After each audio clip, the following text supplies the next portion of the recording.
morning po sa inyong lahat. Another day, another blessings para po sa ating lahat.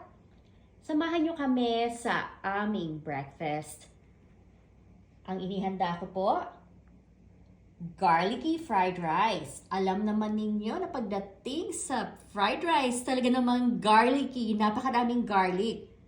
Kasi naman po ang health benefits na makukuha natin sa garlic ay talaga naman pong napakaganda po dito sa ating katawan. Okay, next is bangos. Pag-usapan po natin ang bawat isa rito, ano po ang mga health benefits na makukuha po natin sa aking inihanda ngayong umaga. Bangos. Alam niyo po ba na ang bangos ay may omega-3 fatty acids, good source of protein, vitamins and minerals. At meron din po yung vitamin B12. At may reduced heart disease at dementia. Kaya po, magkakain po tayo ng bangos. Maganda po yan sa ating lahat. Marami po tayong makukuhang health benefits sa pagkain ng bangos. Ang susunod po, syempre, ang eggs. Okay, favorite din po namin ang ganitong luto, sunny side up. Ang eggs po ay good for eye health, good for the heart, brain health, may help improve memory and memory function.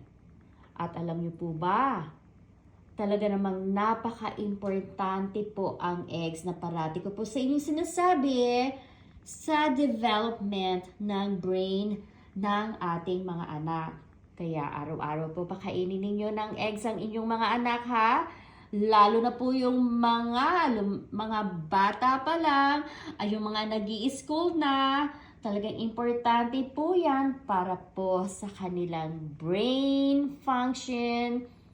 At makikita nyo po talaga, it will give them energy at maganda po ito para po maging matalino ang ating mga anak. Hindi ba yan ang gusto natin? Okay, next po ay longganisa. Naku, napakasarap po nito. Favorite po ito ng lahat. Sige nga, sabihin niyo hindi niyo ito paborito. Paborito po nating lahat to, hindi ba? Ito po ay chicken longganisa. Masarap po talaga yan, pero high in fat and carbohydrates po yan, ha? At hindi po yan maganda sa mga nagda-diet. So, yung mga nagda-diet dyan, i-set aside na muna natin ang pagda-diet pagka ganito naman ang pagkain natin, hindi ba? Talagang no diet today. Okay, so, at ito po, ang ginawa po ito ng aking friend. Ano bang ang tawag dito? Atsara. Siyempre ang atsara pampawala ng suya. Hindi ba? Talaga namang perfect na perfect sa ating longganisa. At ano pa ba ang meron tayo rito? At syempre, hindi kumpleto ang ating breakfast kung wala po tayong coffee. So yan po ay freshly brewed coffee. At alam po ba ninyo, aside from nagpapagising to sa atin sa umaga, coffee also protects our brain from Alzheimer's and Parkinson's disease. O, napaka-importante po yan sa ating lahat, hindi ba? At ang coffee po may lower the risk of depression.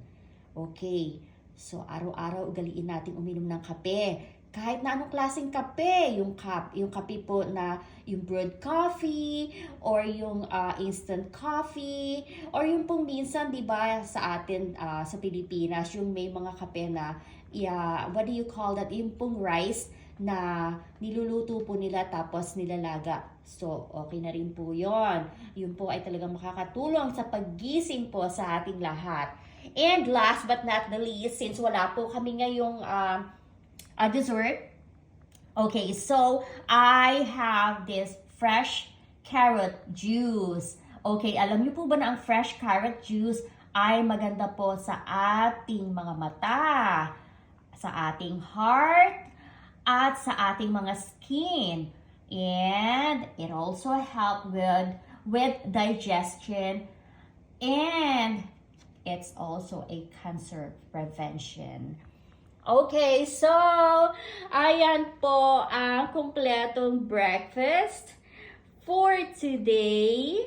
At sana nagustuhan din po ninyo ang aking simpleng table settings. Ayan po, magandang umaga po muli sa inyong lahat.